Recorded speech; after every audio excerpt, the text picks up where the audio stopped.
Friends, what is up? As always, thank you for joining me. Got a fun little episode today. The NFL draft is tomorrow, Thursday evening. And so today I thought it'd be a good idea to dive into some recent mock drafts. Everyone is putting out their final mock drafts before the real draft finally takes place. It always feels like such a long process, but the light at the end of the tunnel is there. We are almost to round one of the NFL draft. So I'm going to be going through a handful of mock drafts that I picked out, just one rounders, just be giving my quick thoughts on each of the selections that these draft analysts made. But before we dive in, for those of you who do not know me, my name is Paul Bretto. I am the site editor over at Dairyland Express, where we cover the Packers, Brewers, Bucks, and Badgers. I also contribute to Cheesehead TV, where I have a new article out every Monday and Friday. You can find me on Twitter at Paul_Brettel. And for all the podcast listeners out there, follow Packers Unrestricted Podcast on Twitter at Packers Unres Pod. And you can find us wherever you get podcasts. We have new episodes out every Tuesday and Thursday. So now that I got that spiel out of the way, let's take a look, dive into a few recent mock drafts. So we'll start with Albert Breer of Sports Illustrated. He has the Green Bay Packers taking Elijah Moore at pick 29, wide receiver from Ole Miss. This, in my research beforehand, I did some digging through some mock drafts because I didn't want any duplicates. But Elijah Moore, over the last week or maybe even few days, has become a very popular selection for the Green Bay Packers here. And I really do understand why. He would give them a true slot receiver, which isn't necessary in the LaFleur offense.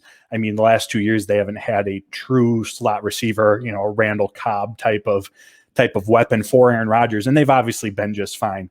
But I think that there is value in adding that element to this offense. Moore would do that. He also would fill that gadget, pre-snap motion, jet sweep, design touch role that Tyler Ervin filled. But again, to Matt LaFleur's credit, as we saw last year, that's also not a requirement to have that speedy, shifty type of player. Because in Tyler Ervin's absence, I know they picked up Tavon Austin, but it's not like he was used a ton. They still had Devontae Adams, Allen Lazard, Valdez-Scantling, EQ filling that type of role. So whether the Packers take this type of receiver, and I do think there's a lot of value, if they don't, it's not going to make or break this offense by any means. I still expect them to be highly effective. And of course, they were the number one offense in football last year and number one by DVOA. And in Brian Gutekunst's press conference yesterday, Bill Huber of Sports Illustrated asked him a question about those wide receiver thresholds. We know that the Packers have a type, those big bodies. If we look back at the last 11 drafts, they've taken 13 receivers, since the 2011 draft, they've taken 13 receivers, and all but one of them have been over 6 foot tall. And of those 13, 9 of them have been 200 pounds or more. And of those 4 who weren't 200 pounds, 2 of them were 195 plus. So very close. That 6 foot, 200 pound threshold is really the mark that the Green Bay Packers stick to. And in Brian Gutekunst's response to Bill Huber, it didn't give me any sort of good feelings that they're going to break away from that trend. I think it would be very valuable to this Matt LaFleur offense. That type of player can really thrive. One of Brian Gutekunst's response, or his main response to that question, was up here in Green Bay, in the cold, they preferred those big bodies because of the durability that comes with it. Which, yeah, that's true. The bigger they are, they can absorb more contact, handle those hits in the cold better. But it's football. Everybody is subject to injuries. So I still think that there's plenty of value in taking that type of slot gadget player in this draft. And it's loaded with them. Elijah Moore is one option. There's Kadarius Toney. There's Rondale Moore. Day 3, there's Amir Smith-Marset, Amari Rodgers. I mean, there's just a number of players who could fill that role. And I think it would give this Packers an element that they didn't have last year. And we are adding a new element into an offense where LaFleur, as the head coach, can really utilize it. I think that it would make this offense even more unstoppable. And I know they were tops in the league last year, but there's nothing wrong with trying to improve or find different ways to be good, to be better. So I really like the pick, but based on Goody's comments, I still think that they're going to stick to those marks, and Elijah Moore does not meet them. Next up, Pete Prisco of CBS Sports. He has Creed Humphrey, center from Oklahoma, going to Green Bay at pick 29. So I don't necessarily think that this is going to be a selection for him, and it has nothing to do with Humphrey. He's tested incredibly well athletically. I believe he scored a 10 out of 10 on the relative athletic scoring table. Highly impressive career at Oklahoma as a center. And the Green Bay Packers, they lost Corey Linsley. They have that role to fill. So, yeah, on paper, that makes sense. But if we look at the Green Bay Packers track record, interior offensive line, that's not a position that they typically or just don't value in the first round and typically don't early on. Even the Elton Jenkins selection in 2019, even that was a bit against the grain for them. A lot of times, or over the past decade, 15 years, they found success taking day 3 tackles and moving them inside to play the interior. So for those reasons, I just don't see it being in play for them. And like I said, it has nothing to do with Humphrey's ability. He's the best center in this class. And also, I think it's fair to say that the Green Bay Packers have been planning for Linsley's absence for a few years now. I believe it was just before the 2018 season ended. They offered that contract extension to Lucas Patrick, which has turned into a very, very savvy under-the-radar move for this team. 2019, they drafted Elton Jenkins. Last year, they drafted 3 interior offensive linemen. John Runyon looks like a player. I mean, I just feel like between those moves, they anticipated this. They knew that this situation without Linsley was going to be a spot that they found themselves in. And the moves that they've made were planning ahead for it. That isn't to say that they can't add to the position, that they won't add to the position. But based on that, who's on the roster, what they've done recently, and just their track record with the position, I don't see them spending a first-round pick on it. Next up, we got Peter King, NBC Sports. He has the Green Bay Packers taking Jamin Davis, linebacker from Kentucky. He's someone else, along with Elijah Moore, who I've seen more of going to the Green Bay Packers, even in the first round over the last few days or so.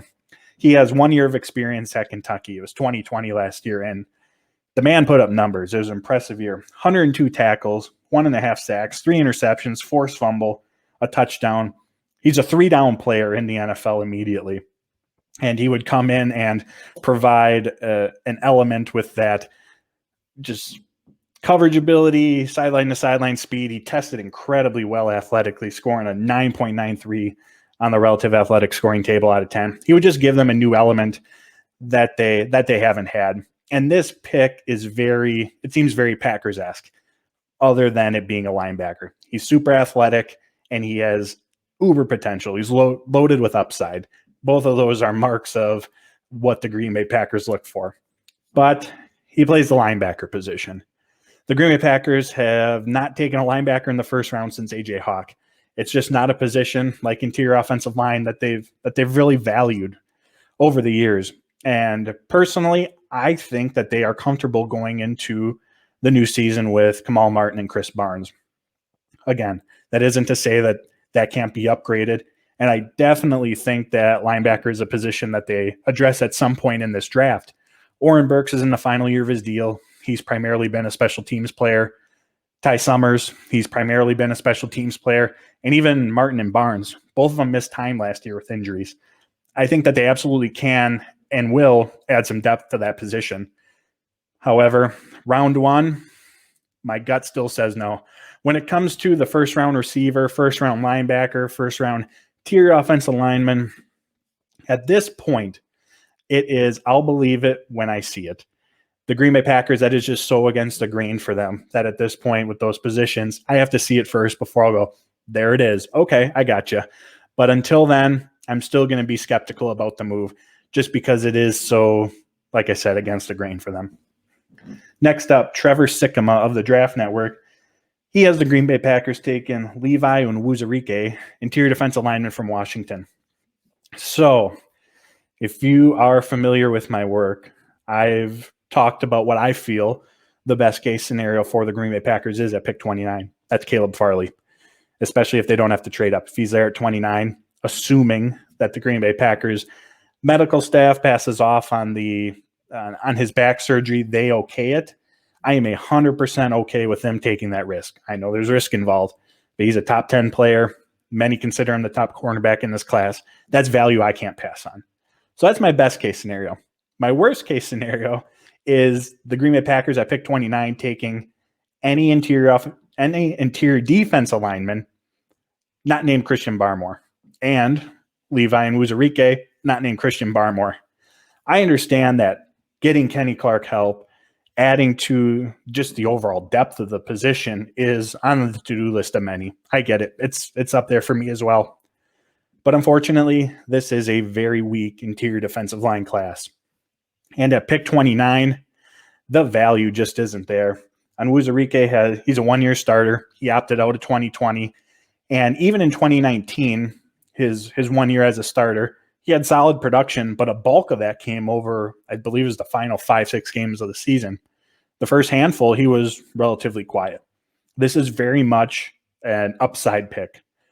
There's a lot to like about him. He's super athletic. And while, yes, the draft is about planning for the future, and that's what the Green Bay Packers do, the value is not here at 29.